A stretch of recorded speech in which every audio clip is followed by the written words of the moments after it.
Cancer destroys somebody's routine and stops them in the tracks because when you get a diagnosis of cancer, there is nothing more important than fighting that. And cancer cells, however, they're clever.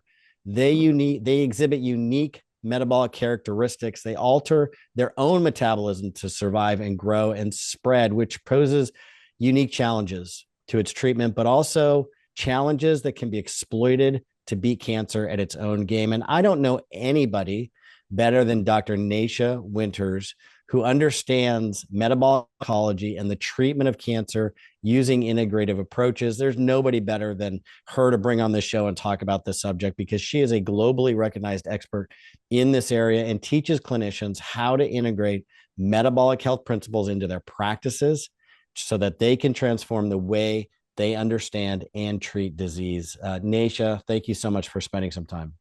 Wow, Doc, what a great intro. Super honored to be here. You're And so kind. yeah, you're on it. So Thanks. you and I have met, we've crossed paths at several conferences and doctors have come up to me and, with my company and looked at my formulas like, you've got to know Dr. Nasha, you've got to talk to her about what she's doing too, because there seems to be such great synergy here. And when I found out about your work and learned more about it, the more I learned, the more impressed I am, not just with your work, but you as a person, because before we came on to, you hit record here, you just told me your travel schedule. Yeah.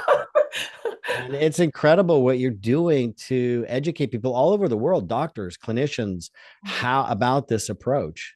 Thank you. Well, thanks. It's a passion, it's a pain to purpose story, like so many of us who've come into the field of medicine in general and the niche that I'm in, the oncology world for me in particular. And I feel like, I mean, gosh, doctor, right? Docere, teacher, that is what we do best. And so getting out there in the world and sharing this information with anyone who's willing to listen, I'm all in.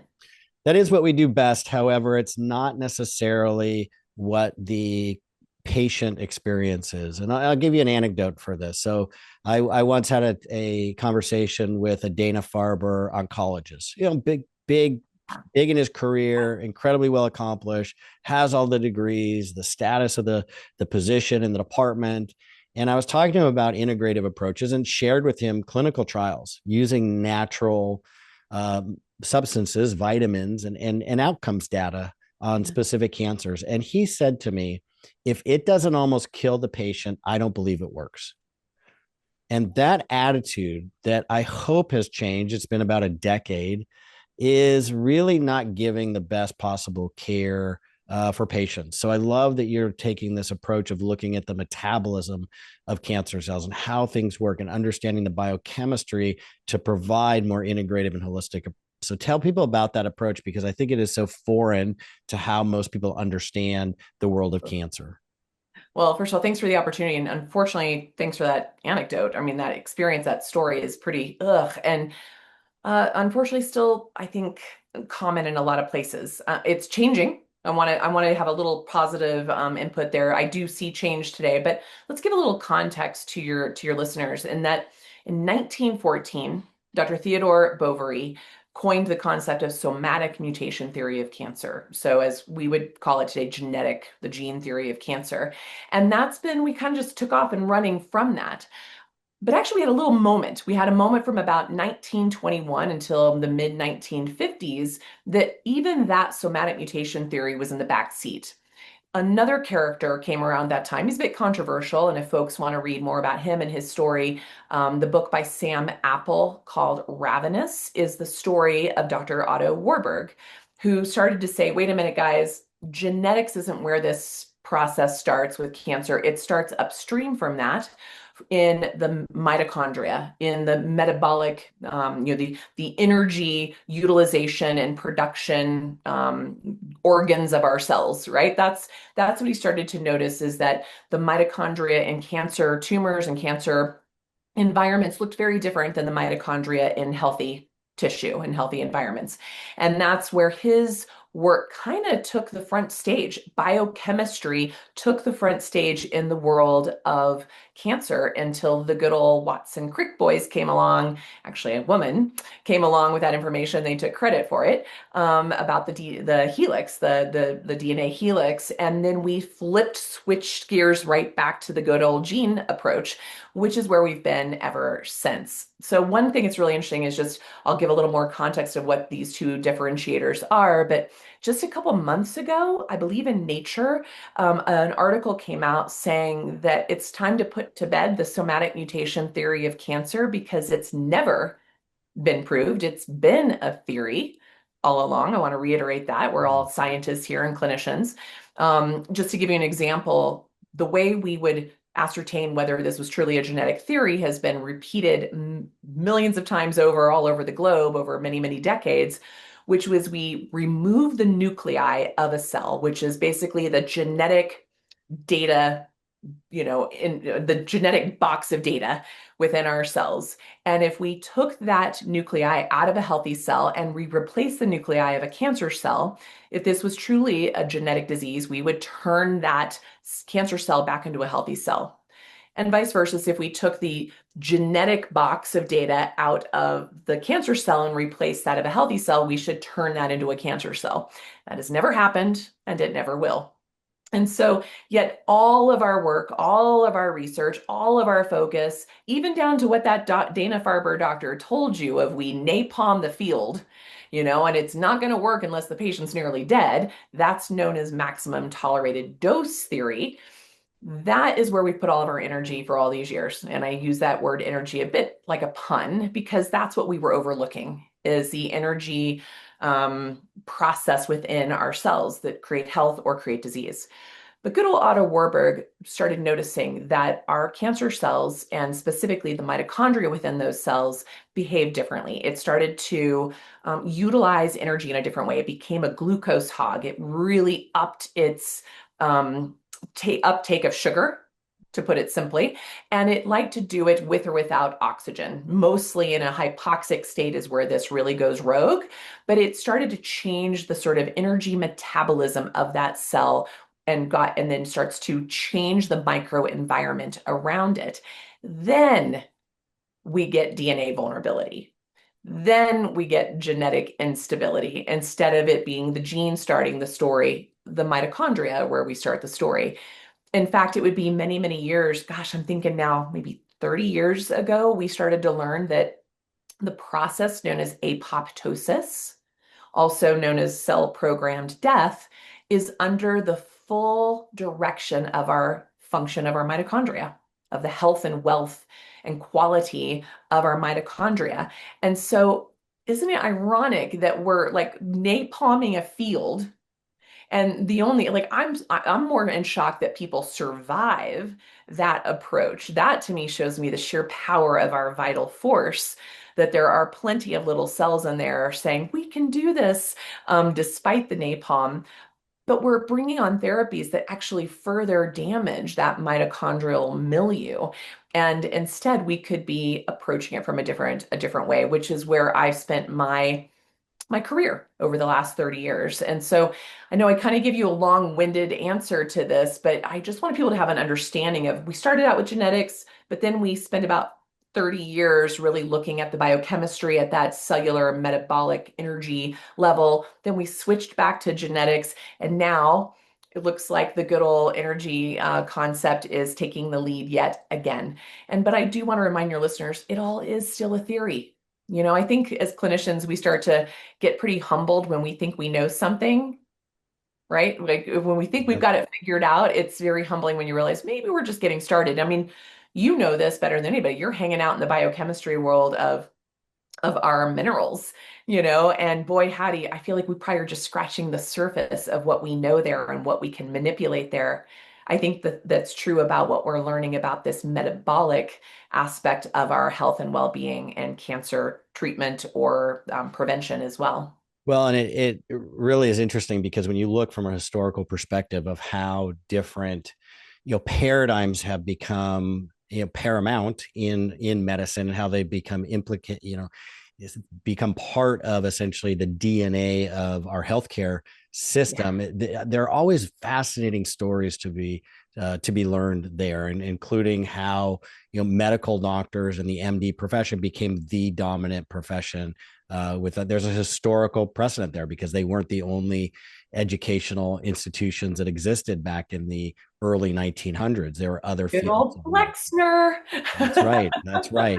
And even with respect to the pharmaceutical, paradigm taking over medicine, there was a term coined biochemical individuality, in the early 1900s that really looked at diseases as an alternative pathway of metabolism that exists, and looked at the biochemical pathways and nutritional requirements for those. And that whole field is still under an incredible amount of research, and things have been developed where we have treatments for diseases using nutritional medicine approaches that are validated with placebo controlled studies, and yet conventionally medical doctors get about, I believe, less than 10 hours of training in nutritional medicine their entire career, and it's often not even reimbursed when it comes to the insurance companies and where their financial model is. But let's talk. I think this is a fascinating conversation, and it goes back to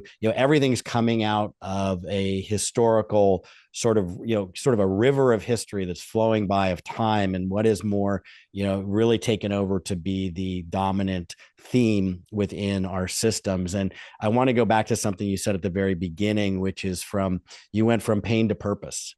Mhm. And it sounds like that, that really piqued my interest there, because it sounds like your own personal history has taken you to this point.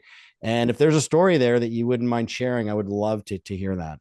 Yeah, so some people who follow my work or know of me have maybe heard this story, so I apologize if it's a repeat. But I was 19 years old. I was a sophomore in college. In the summer before my sophomore year of college, I was in and out of the ER pretty much every other week. I just kept having these symptoms that were really weird, and because I had a collection of health issues leading up to that, everyone just assumed it was just my IBS flaring, or my endometriosis misbehaving, or my polycystic ovarian syndrome having issues, or my rheumatoid arthritis. I mean, right there, that should give you a clue that my terrain was not very healthy.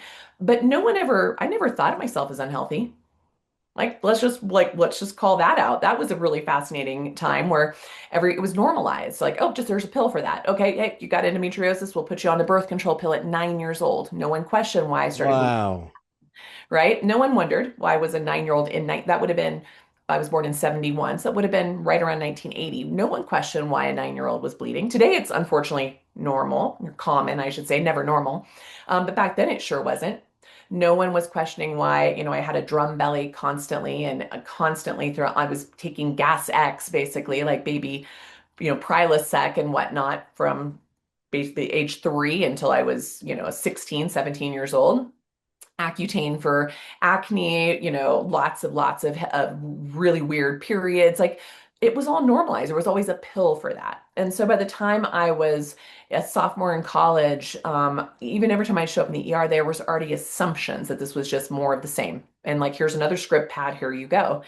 Um, it wasn't until my roommate came home and found me unconscious and took me to the hospital that I had a different doctor. Took me to the ER. I had a different doctor that night who was a visiting ER doc, who took one look at me and was like, this woman is not dealing with endometriosis. Like, I was severely cachectic. My pulse ox was in the 70s. When they finally did proper imaging, no one had ever done imaging. He noticed I had 100% bowel blockage, which I'd been complaining of for weeks on it, Wow. telling people nothing was coming out either end, and no one seemed to concerned about that. Just, here, take some extra, laxatives, what have you. Noticed a grapefruit-sized tumor in my right ovary, just all these things, and then realized, oh my God, this woman's liver is filled with lesions. She's got peritoneal implants, carcinomatosis. Suddenly realizing this is end stage ovarian cancer, right? And it would still take a few weeks to get the official diagnosis, which came on October 21st, 1991. I was in the ER before my 20th birthday, but the official diagnosis didn't come until after my 20th birthday of 1991. And so at that point, they gave me 3 months to live. And I was too sick. My kidneys had shut down. My liver had shut down. I had a bowel blockage to even take a single dose of chemotherapy. They told me it would outright kill me. And so I said, well, now what? And they basically sent me home to die. And so I want your listeners to know I didn't expect to beat it, fight it. I've never looked at cancer as something, an enemy to be defeated or a war to be waged. I wanted to understand it. And I wanted to understand why, because I was pre-med, so I had kind of that inquisitive mind, but I wanted to understand why this was missed. Why was a 19-year-old or 20-year-old at that time facing this death sentence, and just was curious. I wanted to understand it as I died. Like that was sort of the essence, because they gave me no hope, so why should I have any? And then some other interesting things transpired, which the first being I had to fast. I could not eat at all without being very, very sick and very much in pain. And so this is where my accidental foray into metabolic medicine began. I basically fasted for 2.5 months. And that's probably what So, saved my life. so limited food, no food. I mean, you couldn't have had no food. Not No, no food whatsoever. no water. Water was even difficult in the beginning, in the first few weeks. I could handle tiny sips without throwing up or having pain. So it was really touch and go. And now, I mean, just a couple of months ago, Dr. Walter Longo's book, Fasting Cancer, came out. We can actually look back now, and even people, Dr. Moreshi from 1909's work on fasting being a tumor, debulking agent, I think I accidentally, I mean, I definitely resolved my bowel obstruction, which is what we do. We put people in hospitals with bowel obstructions and we don't give them food, right? That's actually a medical intervention. We usually give them fluids and IV. I didn't have the financial resources or access at that time, but I sort of somehow accidentally had that opportunity. I also had lots of ascites. I had to have that drained in the beginning every few days. The further I got into my fast, the less it filled up. And eventually, at about 2.5 months, it stopped coming. So I somehow changed over, which again, it would take me decades to learn what that process was. But my angiogenesis and my inflammatory cytokines responded very favorably to me not eating. Right. And of course, I didn't know at that time that I was functioning optimally on ketone bodies. I wouldn't have known that then, right? So these accidents happened. And as I was pre-med and starting to study, I started to run across the work of Otto Warburg, because what I was being taught in my pre-med and in my anatomy and physiology and biochemistry classes didn't resonate. That was like, this is a genetic theory. This is a two-hit theory of cancer. I knew that genetics had some role because there was a lot of cancer in my family, but it still didn't answer all the questions for me. Um, Another piece of this that was happening is I really was quite aware of my own trauma history. And so I believe that also played a massive role. I grew up in a community near 4 Superfund sites. I worked in fast food. That was my main square meals, came from extreme poverty and trauma, abuse, addictions, all these different things that I was just constantly in survival mode. So it wasn't exactly a surprise, but I got curious as to what role, if any, did my trauma history play in this diagnosis. And so I had to take a semester off school. I didn't tell anybody what was going on with me. And when I did finally come back, still fighting for my life, for actually many years, I was fighting for my life. I changed my major from biochemistry and biology to psychology and biology, and basically a self-constructed psychoneuroimmunology major in 1992. And so that took me on a very different path in my life and in my career, and I've never looked back. In fact, I'm still learning the why. I'm still curious as to why this showed up in my body and why it has shown up in the bodies of the tens of thousands of patients I've had direct impact on, and on the 1,700 people a day that are currently dying in the United States of cancer, and in the 1 in 2 people that are being diagnosed with this globally. I still want to know why. And I think I have a lot more answers than what standard of care alone has to offer, but I still think there's more to learn. Wow, what a story! I did not know your background and that history and that Oh, story. That's incredible, and thank God that you beat it and you're here, oh, because you're able to really take what you learned and the power of that experience and your intellect. I mean, your yeah. brilliant mind and curiosity to continue to grow and essentially help move the needle on this. But I'd love to know what where you've obviously it's been decades, so Yeah, you've grown 34 years in September. yeah, Yeah. first of all, I hope the doctors who gave you that diagnosis know this now and hopefully have changed the way Yeah. that they approach Yep. cancer. I hope. Yep. But also that tell me how your thinking has evolved since Mm. then and what your approach is now. I mean, you've already talked about it's no longer, just the genetic changes. There's upstream events, there's things that are preceding those genetic changes. And those are really, setting the stage. And it sounds like they're all things that you can do even when cancer is present to alter the metabolic environment of the cells to turn that around and heal from cancer. So kind of walk us through some of those underlying approaches and underlying concepts of how that works. Perfect. Well, I think for me, especially in the beginning, I was still pre-med, I was still in undergrad, and I started getting curious because I had a sense that the trauma of my youth was contributing to this in some way. I had a sense that inflammation was playing a role in this just because of my history of rheumatoid arthritis and pain patterns that I'd had.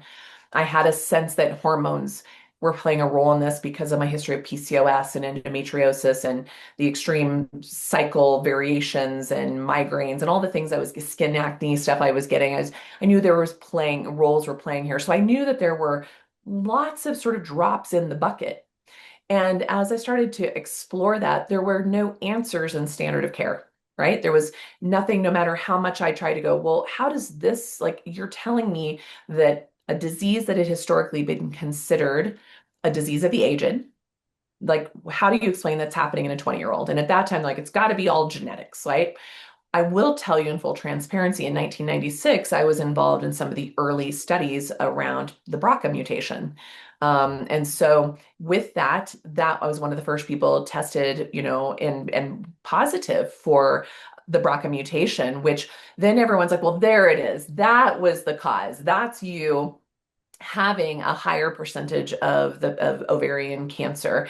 And that's sort of like everyone kind of wanted to dismiss it and just call it a gene issue. But what people didn't understand, myself included at that time, was folks with a BRCA mutation, first of all, have zero difference in overall survival rate outcomes than those without.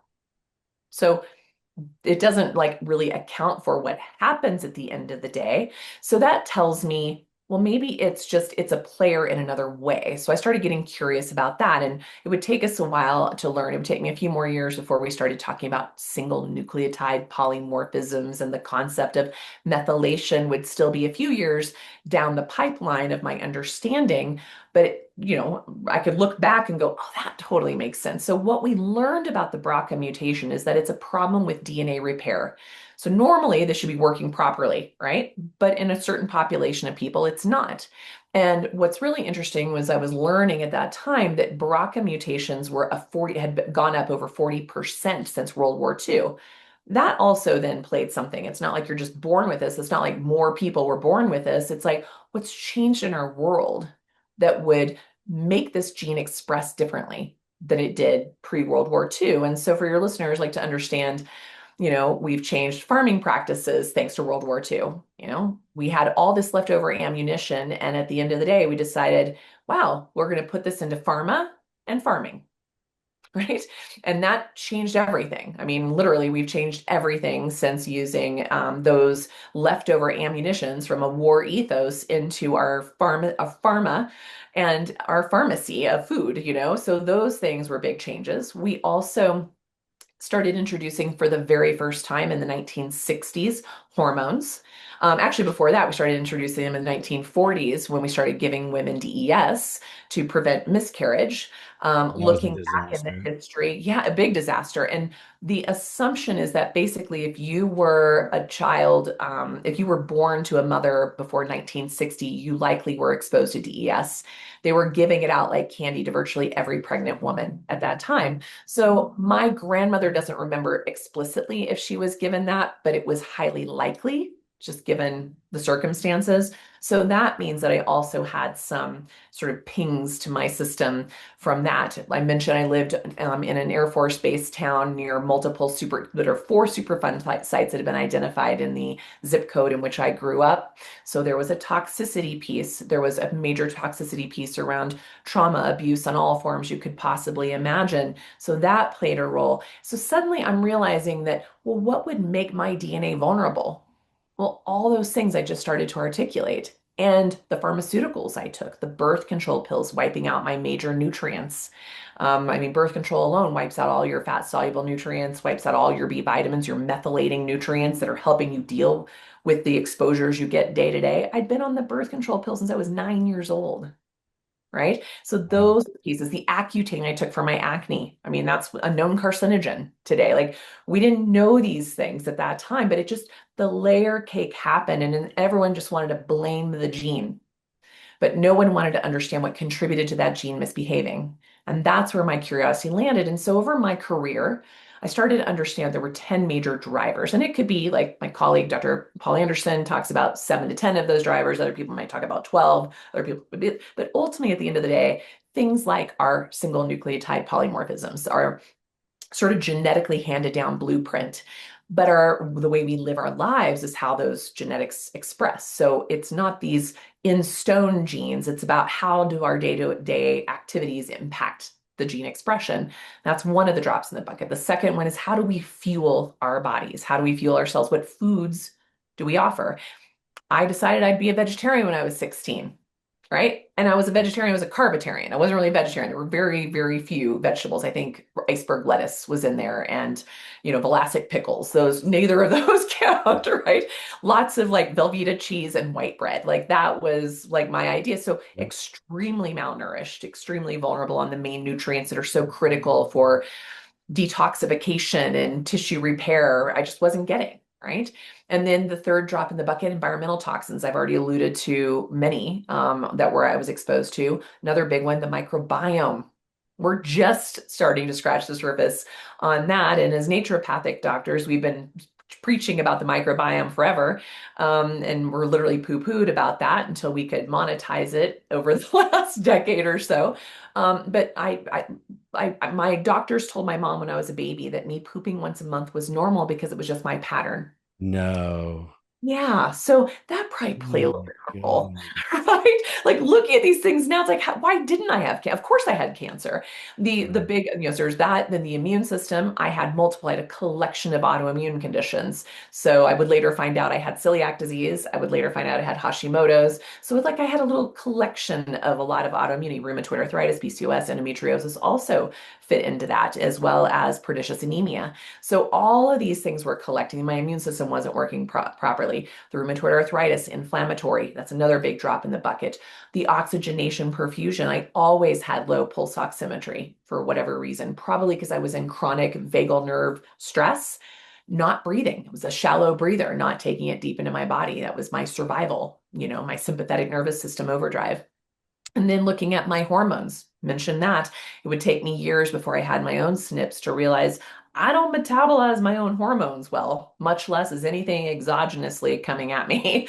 So that between the birth control pills and the addition of chemicals and plastics that also weren't new to our world until the 1960s, all of these things started to layer cake. I learned later that I don't have the glutathione GST1 or GSTP1 SNPs. So I literally am gene absent that my body does not take out the garbage on its own.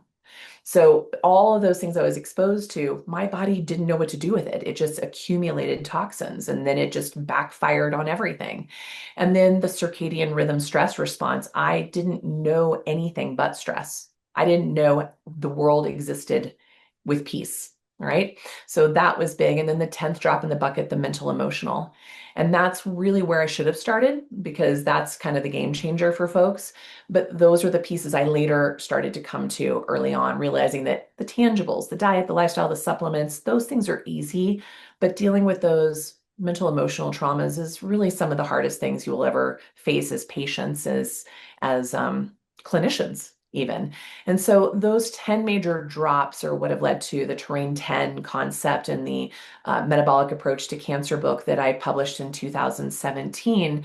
That's given me the construct to look at each person, sort of Terrain 10, and see what their main drivers were. For me, it was almost all 10.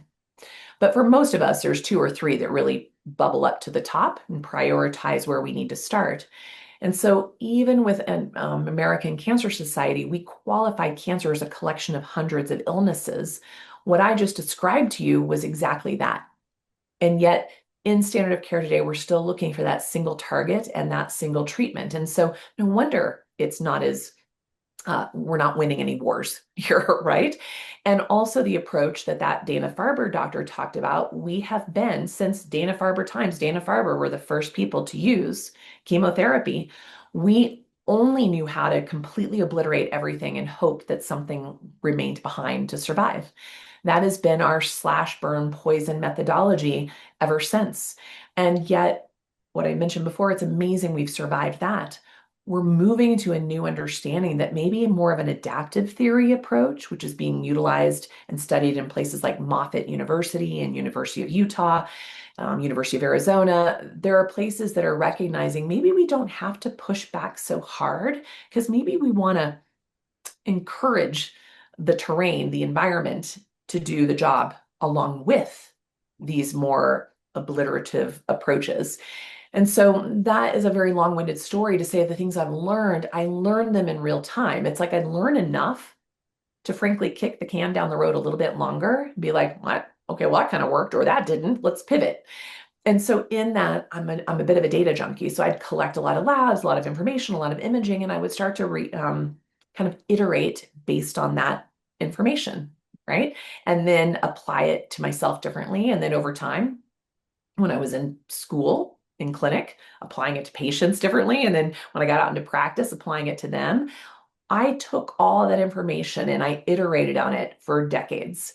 And now I can almost, you know, John, when you look at those posters that have like squiggly lines and you have to kind of squint your eyes just a little bit and suddenly like there's a dolphin. Like you can Yep. see something pop up. Like that's how my brain works when I look at someone's life story, labs, imaging, tissue blood biopsies, wearables data. I can see a pattern immediately. I'm a systems thinker and I just see that like dolphin jumping out immediately and understand what the priority is and what the driver was. And then I help that patient understand that about themselves. And then I help them understand, hey, from our data, from the research, these are the tools that might be most helpful for your current situation, your current priorities at this moment. And then we continue to gather data month by month to iterate our treatment plan along the way until things stabilize to the level that the patient is now living a managed disease process, no different than diabetes or osteoporosis or hypertension, and that we can live a long, healthy life with cancer. And yes, many people will go into complete remission, and that's excellent. But I think our hyper focus on that in standard of care is actually failing more people than it's helping them.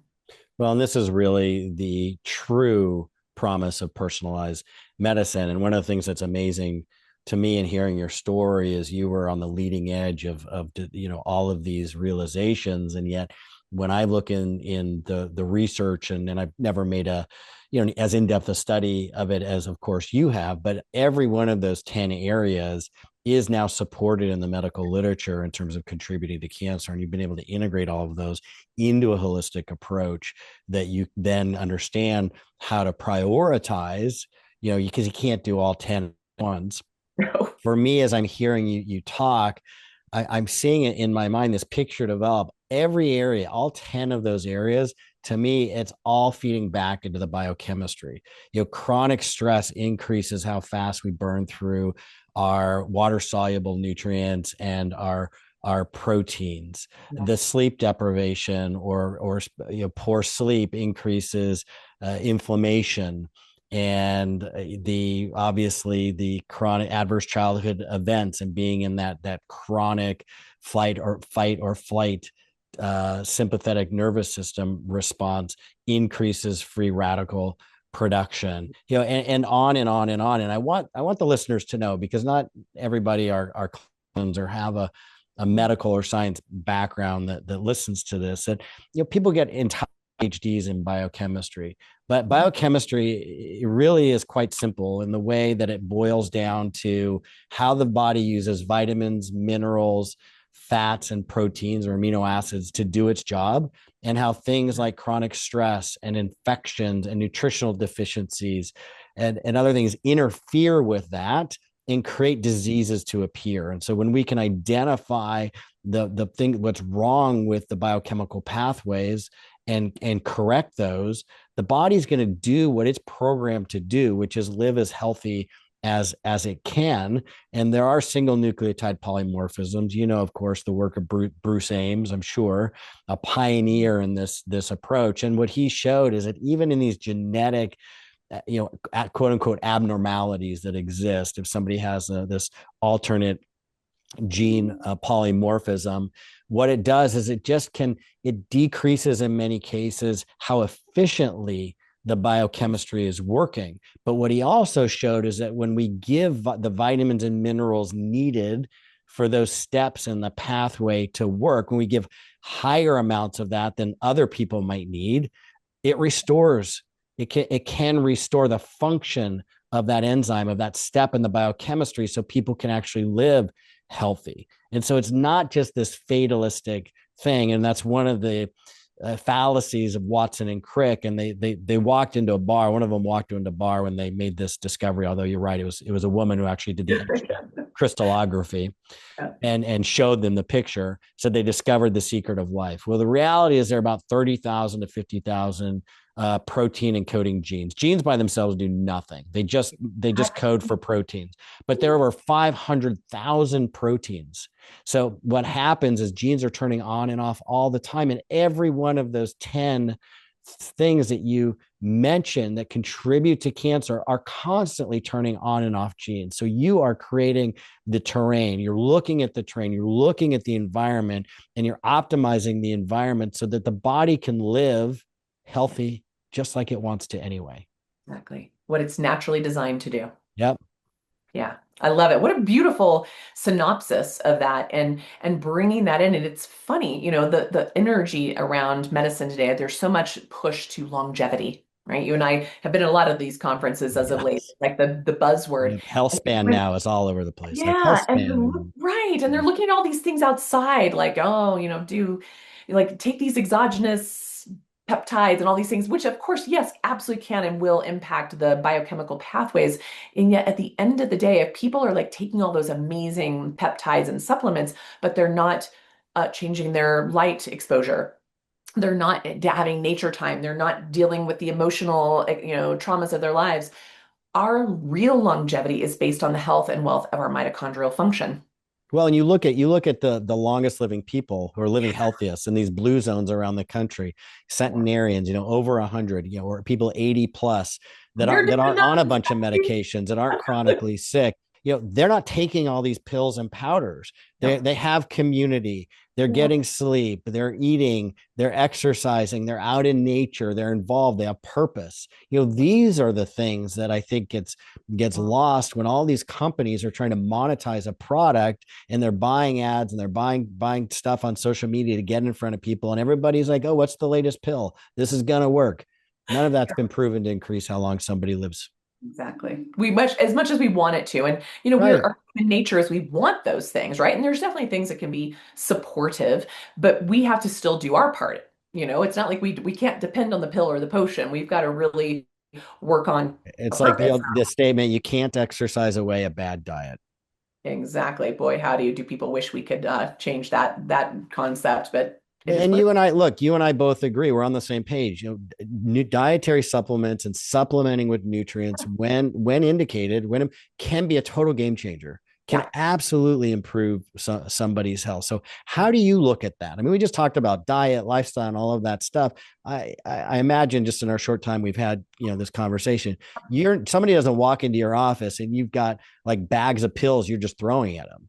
Right. No, because that actually can backfire most, at least in the cases I see, most of those patients are already autotoxic. There's already too much So I'll simplify this. So you gave a beautiful description of like biochemistry and the mitochondria, but I take it down to very fundamental. Our Mhm. mitochondria, we used to just think just made ATP, just made energy. But here's how I look at the mitochondria. They have three main jobs. One of them is they take in information. We're taking in more information than ever in human history, right? Just so much coming at us, even down from like the social media to the foods to the chemicals to all the things, right? What all the things coming at us. That's number one. So that's its first job, taking in information. Number two job is to translate that information. But if your Google Translate isn't working or it's offline, it's going to translate the information incorrectly. So it really does depend on the, intelligence of the translation. And so that's its second job. Then the third job is to send out signals or communicate the job to the surrounding, other organelles, the surrounding cells, the surrounding tissues, organs, structure, et cetera. And so that's their three main jobs. And so you can imagine there's a lot of opportunities for things to go rogue. And when a lot of people think that exogenous input is where we're going to correct this, to your point, there are definite frank deficiencies that can be game changers in these situations, right? But for the most part, most of us have too much information coming in.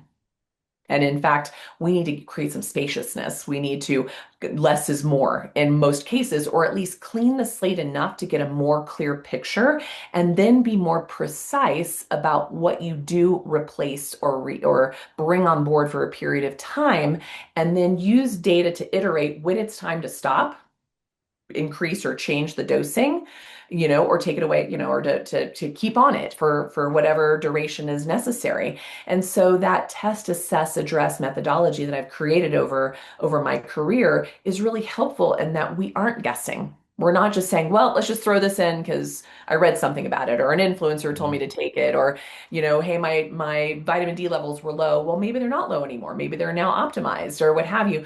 We have the ability in our technologies today to actually know exactly where the I love status that. of your body stands, I right? Of love how that. your body I've had patients come in literally with back. grocery bags full of dietary supplements. And the analogy that I use with patients, it's like cooking without a recipe. And Oh, so what I would love to do, I just say, okay, stop everything. We're going to clean out the system for a little while and we're going to test. We're going to do some functional testing, nutritional testing, and understand what are you actually low in. And then oh, we're going to create a very customized approach based on just what your body needs and spend and save all that other money that you're wasting flushing down the toilet with these supplements that you don't need. And let's get you buying healthy food.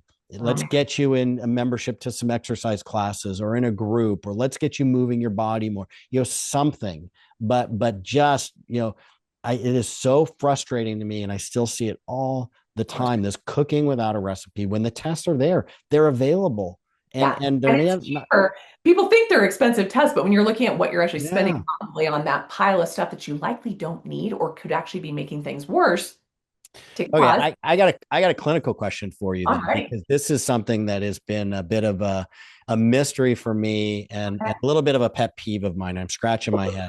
So in the last decade, genetic testing has become so popular and a lot more available. And you've got this, nutrigenomics testing, you name it. There's an angle for genetic testing. Right, right. Omics are us. Yeah, yeah. Right. And I've talked to companies, I've talked to company representatives, and I've yet to really buy into the argument that every patient, and that's really what they're arguing, should be tested for this.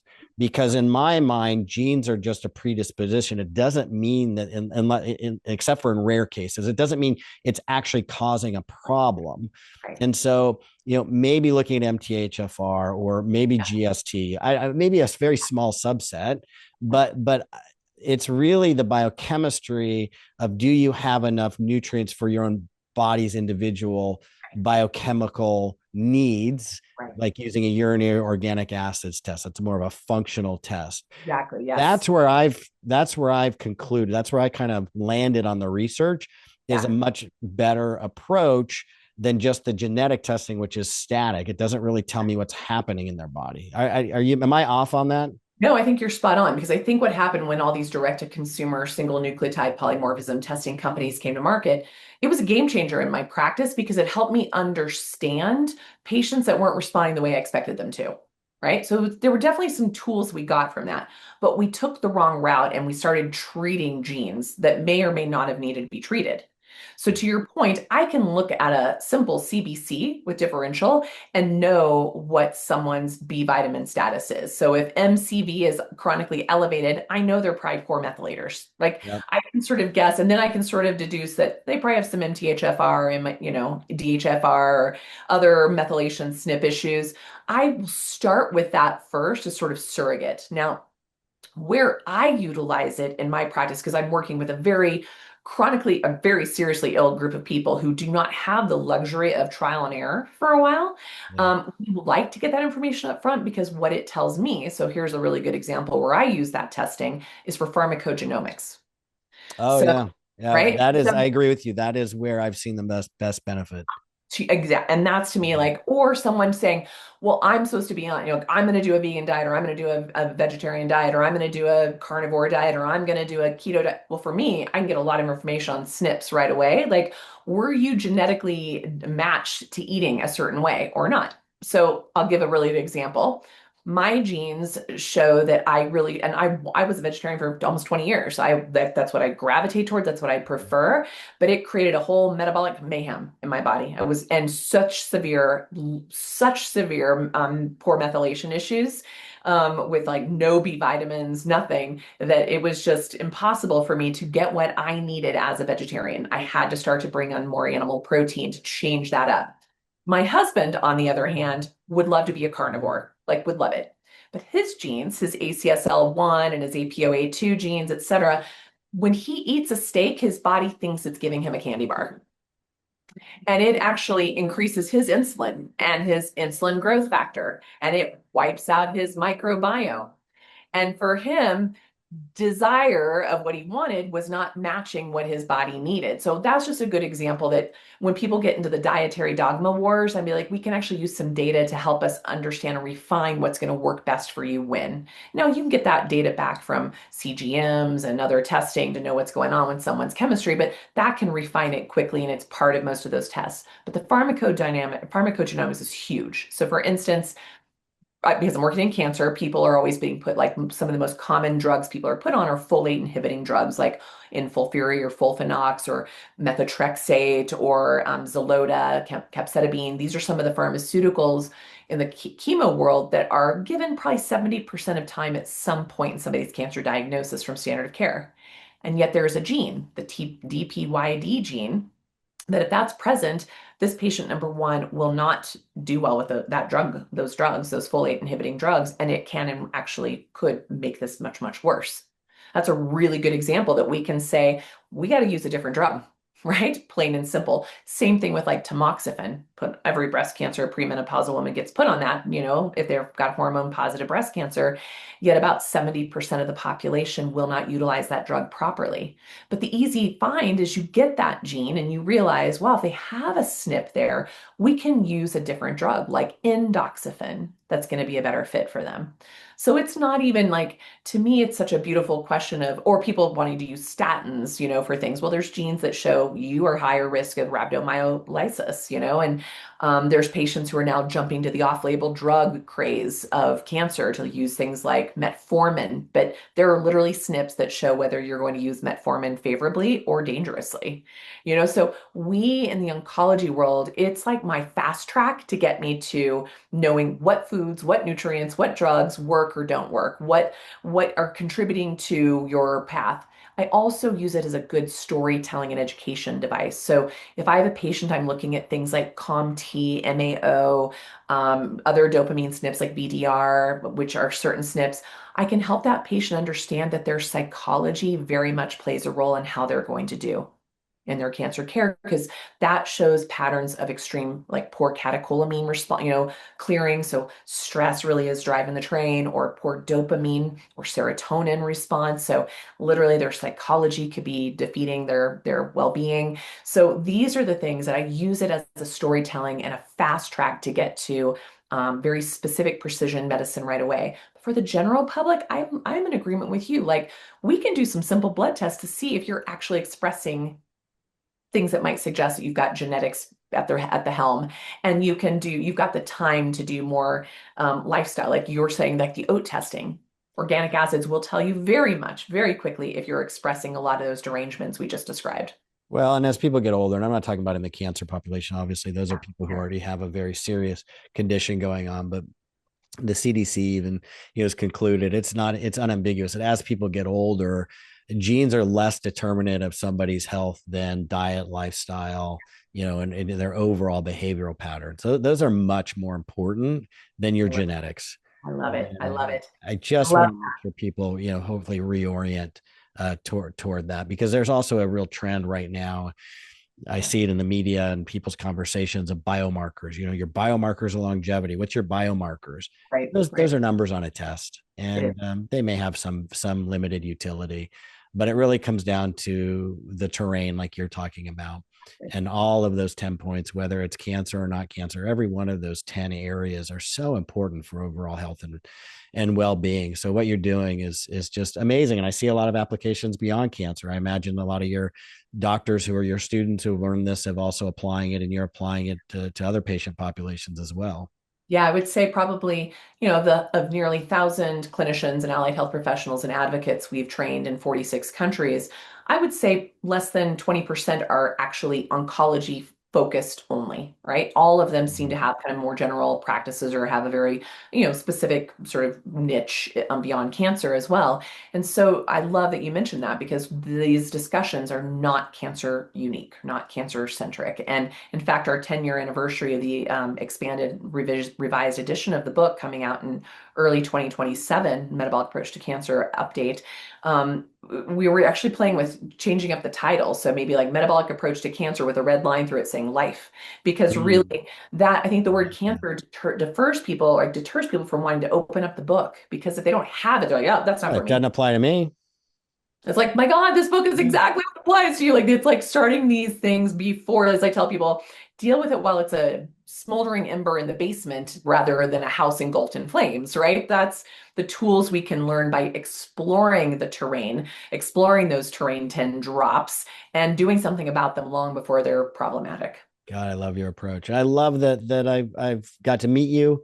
Met you last year at Paul Anderson's conference. I believe that was the first time we met in My person. Although, mentor, parents, yeah. yeah, I'm going to see you again in just a couple months. We're going to be there again together at the same conference. But how can people find out more about you, learn about your work, and take advantage of your just incredible knowledge and approach?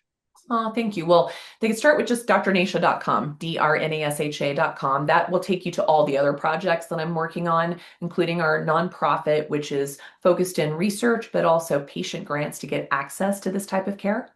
Because that's really important for me to make this accessible to all, right? Not just to the people who have means. The other aspect is we, have a data platform. So taking in all that information, that's about to go live by fourth quarter of 2025, which is taking all of that volume of information, of data, those metrics that I love, the biomarkers, but putting it against the story. So this data platform is looking at the person's life and their questionnaires and their ACE scores and everything from even their wearables and their diet diaries. All of that is being ingested in and looked at against the backdrop of functional medicine testing, of single nucleotide polymorphisms, or even tumor genetics, as well as general labs, to say, are we expressing what we think we're expressing here and what's contributing to it in the diet and lifestyle? That's coming out to be a very powerful clinical decision-making tool and an educational tool for both clinicians as well as patients and advocates. So that's coming out. We're working on that piece. It's also a great tool for being our research repository. So we can say, yes, actually, what we do does work. I love it. And we got the data to prove it. And it's a tool that we expect to be utilized in standard of care as well as quote unquote functional, integrative, or naturopathic medical environments, that I'm hoping it becomes a translational tool to help those communities communicate more, like fluently with each other, that we are finding a common language to unify us all. So that's a tool I'm really excited about. We also have plans to build the first and currently only residential integrative oncology hospital and research institute 150 beds on a 1,200 acre organic regenerative farm, basically in an environment showing people how to live healthy, how to bring the terrain alive in a living example of how healthcare should be. So we're excited about that. That's taking place in Southeast Arizona, just south of Tucson. And so those are some pieces that are coming along for the ride. I mentioned an expansion of the book. I have my own podcast, which I'm hoping to get John on as well, Metabolic Matters. I'd really like to go down some rabbit holes with you, but I'm just, man, like clearly had stuff to do with that type of a Mhm. diagnosis. And I feel like every single day and every single year and every single person I meet along this journey just keeps contributing to and iterating the knowledge base of this, and that we are changing it, like changing the outcomes, because we've been watching it not really be like as we'd hoped, right? We didn't expect that one in two of us will face this diagnosis, or that really our overall survival rates have been virtually flatlined since 1971. That it's like, okay, well then we got to ask different questions. We have to take a different approach, and we don't have nearly enough doctors. We have about 30,000 hits on our directory every month of people looking for someone applying this approach. And when you have less than about 500 doctors globally, that ain't going to do it. Yeah. Right. So we are really hoping to get more people involved. We do two cohorts a year of doctors, two cohorts a year of allied health professionals like RNs and nutritionists, and two cohorts a year of advocates. So a lot of people who've walked this journey or been Well, caregivers for someone on this journey. and you are truly a gift to the world. So it's what you're doing is absolutely incredible, and Appreciate reminds you. me of the old the other saying that I like is that if you want different answers, you need to ask different questions. Mm. And you've asked the different questions, and but you left something out that I believe you're involved in, which I Uh-oh. think is amazing, and also so important a part of this story, and that is regenerative agriculture. Oh, thank you. It's so like, I guess, because I kind of alluded to it in the hospital build out, but boy, howdy, it is going to be really hard to regenerate our health if we don't regenerate our planet.